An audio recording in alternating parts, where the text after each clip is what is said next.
Jack ika'y mapapaibig ang bibi mo at ang bibi ko. I love you! Love you, pare. Bibo! Bibo!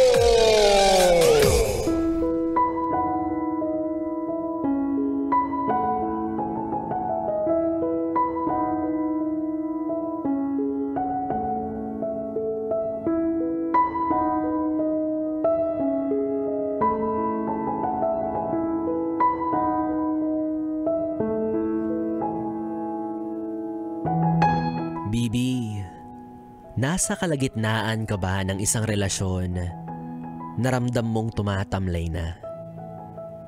Parang katawan ng isang taong may malubhang sakit na mahirap nang idaan sa simpleng gamutan. Gusto nang sumuko. Parang gusali na kahit anong oras maaaring gumuho. Rumurupok na yung pundasyon. Hindi na matibay yung kondisyon.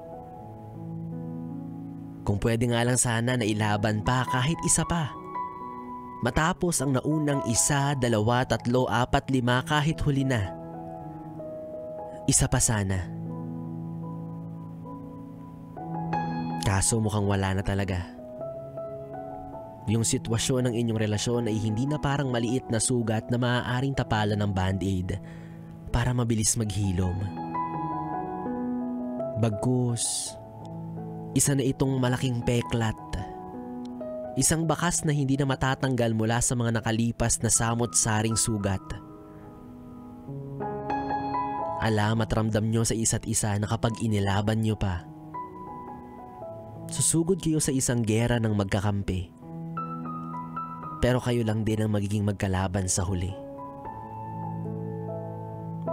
Kaya please lang, hanggat maaari, tama na.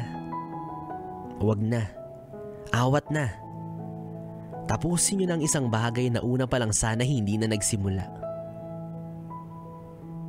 Pero kung ayaw nyo pa talaga at hindi pa kayo handa na iwan ang isa't isa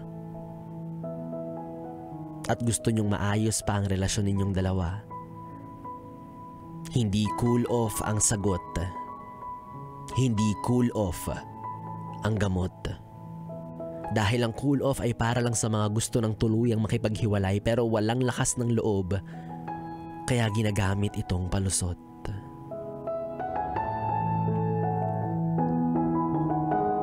Yes, pre, na Bibo pa rin ang iyong kapiling hanggang mamayang 12:00 para sa ating tuloy-tuloy na BB Time. Dito pa rin at dito ka lang sa estasyong No Problem, ang 101.1 Yes FM.